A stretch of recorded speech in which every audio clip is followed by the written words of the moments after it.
చుట్టుపక్కల బుద్ధివేలు బద్వేలు ఇక మరి బాచిపల్లి ఇంకెక్కడెక్కడ ఎన్ని తీర్ల హైదరాబాద్ చుట్టూ భూములు అమ్మిరో తెలియదా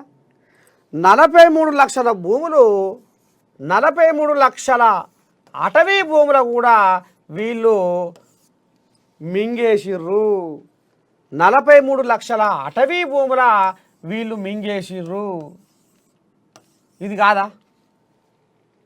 ఇక ఇప్పుడు ఏమన్నా అంటే పర్యావరణాన్ని విధ్వంసం చేసేందుకు కాంగ్రెస్ సర్కారు కంకరం కట్టుకుంది చెట్లను మొత్తం నాశనం చేస్తుంది మూగజీవులకు వన్యప్రాణులకు అడవిలో తావు లేకుండా చేస్తుంది కాంగ్రెస్ సర్కారు అని ఇప్పుడు బీఆర్ఎస్ వాళ్ళు బొల్లికూతలు కూస్తున్నారు మరి 10 ఏళ్ల రాజ్యంలో కేసీ రామయ్య ఏం చేసిండు అయ్యా అంటే కేసీ రామయ్య కేటీ రామయ్య ఇద్దరు రియల్ ఎస్టేటే నడిపించారు అందుకనే ఇప్పుడు అక్కడక్కడ అంటుర్రు